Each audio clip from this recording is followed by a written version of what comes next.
BJP वालों के कितने एमपीज ऐसे हैं, ये पूरी लिस्ट है, जो खुद विदेशों में पढ़ के आए हैं। इनकी कभी इनके माँ बाप ने कॉस्ट बेनिफिट एनालिसिस करी?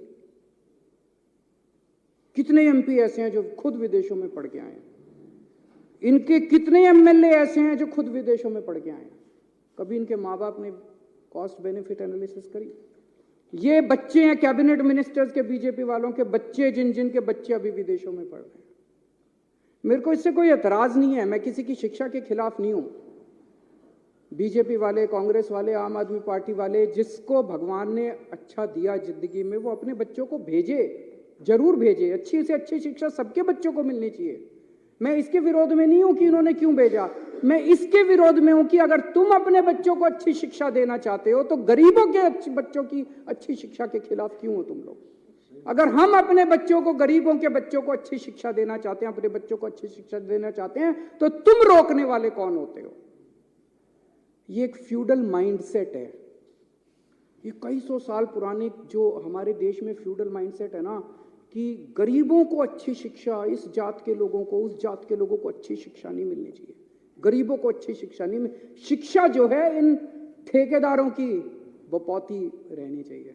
इसको तोड़ना है हम लोगों को। और ये एलजी साहब उसी माइंडसेट से आते हैं कि एलजी साहब के बच्चों को तो मिलनी चाहिए अच्छी शिक्षा, गरीबों के बच्चों को अच्छी शिक्षा नहीं मिलनी चाहिए। इस माइंडसेट को तोड़ना है अपने को, पूरे देश को तोड़ना है। आजादी मिल गई, लेकिन ये माइंडसेट अभी भी है कि गरीबों के, इस जात के, उस जात के बच्चों को अच्छी शिक्षा नहीं लेने देंगे। ये विदेश कैसे जा सकते हैं? पढ़ो, एलजी साहब ने लिखा है इंडिया में करा लो ट्रेनिंग। ये एलजी साहब की नोटिंग है, इंडिया में करा लो ट्रेनिंग। अरे क्यों करा ले इंडिया में ट्रेनिंग? हम कम हैं किसी से? गरीबों के बच्चे कम हैं किसी से? गरीबों के बच्चे हैं तो इंटेलिजेंट नहीं है क्या? क्यों करा ले? हम तो अपने बच्चों को फिनलैंड भेजेंगे। पूरी दुनिया में सबसे अच्छी शिक्षा फिनलैंड के अंदर मिलती है, सबसे अच्छी, ये सबको पता है। फिनलैंड पूरी दुनिया में शिक्षा में नंबर 1 है, और उसमें भी जो नंबर 1 यूनिवर्सिटी है उसमें भेज रहे हैं हम। पूरी दुनिया में जो नंबर 1 हम तो भेजेंगे सर। दिल्ली के लोगों का पैसा है, टैक्स का पैसा है दिल्ली के लोगों का, टैक्स के पैसे से, दिल्ली के टैक्स के पैसे से भेज रहे हैं। लोगों का पैसा, लोगों के बच्चे, अपने पैसे से लोग अपने बच्चों को ट्रेनिंग के लिए भेजते हैं।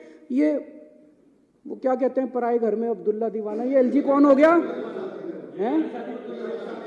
बेगानी शादी में अब्दुल्ला दीवाना। ये एलजी कहां से आ गया? कौन है एलजी? कहां से आ गया एलजी? किस बात का एलजी? कौन एलजी? कौन लेफ्टिनेंट गवर्नर? हमारे सर पे बैठ गया आके लेफ्टिनेंट गवर्नर। अब वो तय करेंगे कि हम अपने बच्चों को कहां पढ़ाएंगे। ऐसी सामंतवादी सोच के लोगों ने आज हमारे देश को पीछे छोड़ा हुआ। मैं कई बार सोचता था 70 साल हो गए हमारे देश को, 75 साल हो गए हमारे देश को, इतना पिछड़ा कैसे रह गया, इतना अनपढ़ कैसे रह गया, इतना गरीब कैसे? इन लोगों ने जानबूझ के, इन लोगों ने देश को गरीब रखा है। इन लोगों ने हमारे बच्चों को पढ़ने नहीं दिया। ये तो सामने आ गया, नंगे हो गए ये लोग। इन लोगों ने हमारे बच्चों को